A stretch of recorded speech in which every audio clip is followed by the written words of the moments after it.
Good morning, everybody. Another nice little Colorado sunrise. Today is the 20th of September. We are officially in week number 5 of harvest. Oh, that's painful to say. 5 weeks. So corn finished Saturday. Other than messing with irrigation water and getting the chopper ready, basically took Saturday evening and all day Sunday off. But I mean, when I say messing with irrigation water, getting the chopper ready, I was basically at work from 9 to noon yesterday. And then just kind of driving around, checking on things. Got some more fields ready to plant. Maddie was running the VT all day yesterday, trying to turn some fields real quick because we got some more water turning on today. But right now, I gotta go. I've got 2 sprinklers broke down. I gotta go figure out what's going on with them. So, yay, Monday. It's too windy out there, so I'll talk to you from here. If you can see, the last tower right there is way that way of the rest of the machine over here. And the whole thing was going that way. So there's something wrong, either a gearbox on the last tower or there's a control box up in that region. So we'll see. Valley's gonna come out and work on it. Don't got time to mess with that. Go see if I can get the other one going. It's time to get the choppers going, man. I don't got time to be screwing around with sprinklers. Okay, so this one, I know the problem was we lost power over here last night. And I know we lost power because Jennifer over there called me to say there was no power. So I'm going to go on my phone here, tell it to start. Okay, and then I got to open up this guy. Oh, wow, it's actually going to do it without resetting the alarm. Here I was going to make fun of it, and it's going to do it for once on its own. Wow, that was simple enough. So that giant box there is a VFD, a variable frequency drive. What that means is that pump can speed up or slow down to always keep the correct amount of pressure in there. I don't know if it shows on camera that well, but there's a decent hill here. So with the standard pump, say you wanted to run 50 psi through your entire machine. Well, they would design that pump to hold 50 psi when that sprinkler is pointed over there in the feed at its highest point. So when you get way down at the bottom of the hill like it is now, you'd have extra pressure. Just because it doesn't take that much effort to pump downhill as it does uphill. So what that drive will do is speed up and slow down the pump to keep that ideal pressure, saving a ton of money in electricity.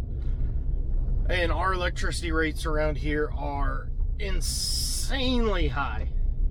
Might have to do with the fact we had a failed coal power plant they decided to build in the middle of town and never use. But no, none of us that have to pay for that $10 million or $11 million screw up are bitter about that at all. No. Oh. Either way, that pond is full. Like, as full as I've ever seen it. That's what happens when it doesn't run for 12 hours. I need to get the other sprinklers built. Alright, time to go work on the chopper. Ooh, baby. We got us a full-on cluster this morning. So Glen is headed with his chopper and the 10-row head about 10 miles south of town, so 25 miles south of here, to go work on some dry land. But because some of it's not good and they started swathing it with a combine, they've got their combine in a 40-foot draper and they're dumping it out the end of the draper, and then you come back on the other side, all of a sudden you got an 80-foot windrow and it's worth chopping some bad stuff.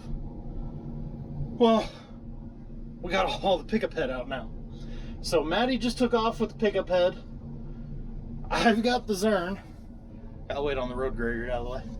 I've got the Zern. I'm going back to one of our pivots that's got to go to that pit that's like 15, 18 miles away, however far away that freaking place is. Because we're hoping we've got at least a day, if not 2 days worth of feed that's ready to go there before I have to move clear down east.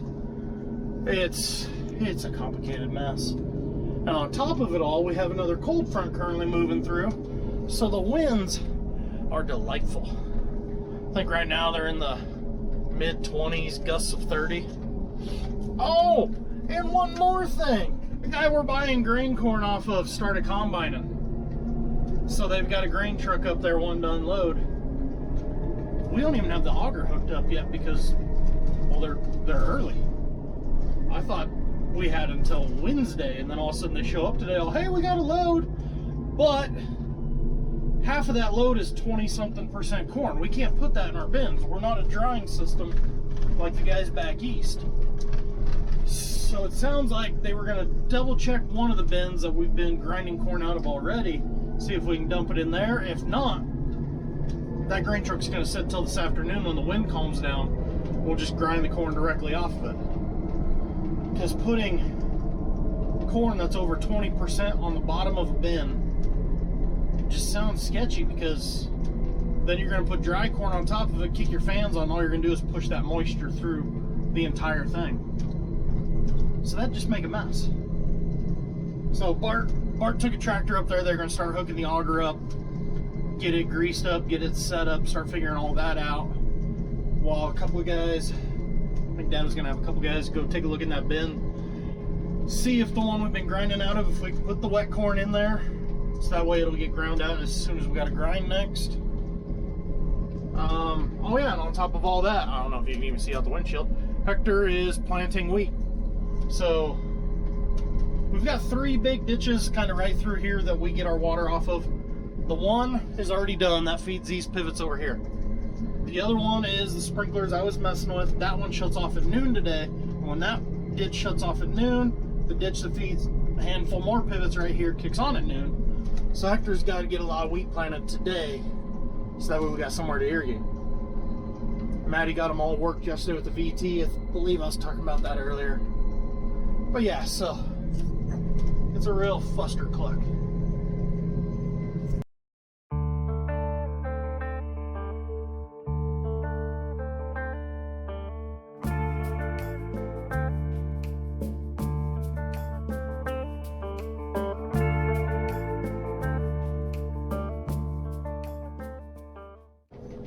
This day's just cruising on by.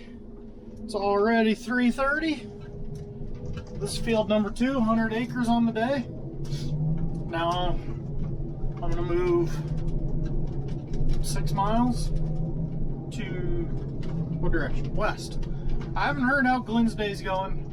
I know he stole one of my trucks because he needed more. So to me, that's a good sign. I don't know, it's dry land. You never know what you're getting into out there. Either way, let's go see how many more acres I can knock out.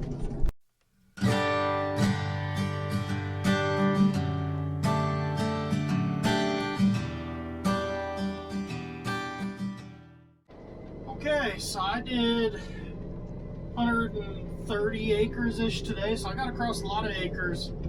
Not a crazy amount of tons. Still haven't heard how Glen did. Hector got all the wheat planted we needed. Bart got the auger up. They started putting corn in the bin. And our neighbor here started combining his sunflowers.